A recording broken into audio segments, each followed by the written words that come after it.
Hello, friends. I wonder what's a vampire's favorite cocktail?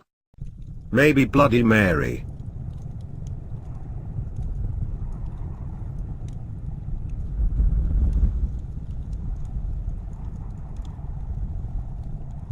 While I can't be sure if it's a vampire, an immortal or any other type of supernatural being, the fact is that ever since I was a little girl I've periodically seen this strange man looking at me from afar, not saying anything, not moving, just staring at me, like he wants to say something, but he never does.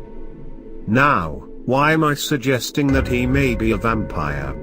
For starters, his looks never change. He seems to never age. I saw him again last week, and he looks exactly the same as he did when I saw him for the first time 12 years ago. And sure, 12 years is not that much time and someone can perfectly still look the same after that amount of years, but it's not even that.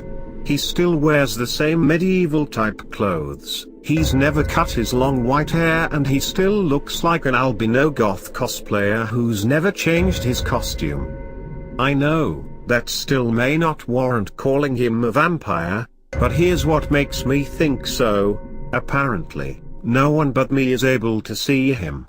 You'd think that a guy who looks like that and who's about 6 feet tall, just standing and staring in place, would be sufficient for all people around him to at least give him a glance, but nothing. Also, when I was little, I would tell my friends at the playground to look at him, just for them to see nothing and call me crazy, and the one time I told my mom, she thought that I had created an imaginary friend and just played along with it. After that, I've never told anyone when this guy has paid me his usual visits just to stare at me. And sure, am I schizophrenic? I know that it's super easy to reach that conclusion. To be honest, for a long time I thought so too, and at one point I almost asked my mum to take me to a shrink. But, as if he was reading my mind, in one of his visits he waved at me from behind the tree he was standing at, and something flashed in one of his hands. He dropped whatever he was holding to the floor, and then vanished into thin air. I was sadly used to his disappearing act by then. Needless to say, I was totally nervous to walk there, but curiosity got the most of me, and I just went to that tree to see what he had dropped. It was a really strange and old-looking medallion, almost freezing cold to the touch. And so, how do I know I'm not schizophrenic? I took the medallion home and showed it to my mom, and she was able to see it, even touch it and hold it. I had not been imagining that guy.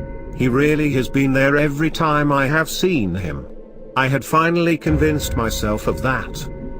I just made up a story to my mom that I had found the medallion among the boxes in the room of my late grandma, because I knew she would have insisted in me returning it somehow or giving it to the police, because it actually looks like it's worth a lot, and, for some reason, I told my mom I wanted to keep it as an heirloom, and she, eventually, agreed. I guess I wanted to keep it as a self-assurance that I'm not crazy, and it has worked so far. This man has never hurt me. He has never come to my house, has never called my phone, written me letters or emailed me or anything of the sort, so probably calling what he's been doing as stalking may not be the right way to go. But after last week, I can't be sure anymore.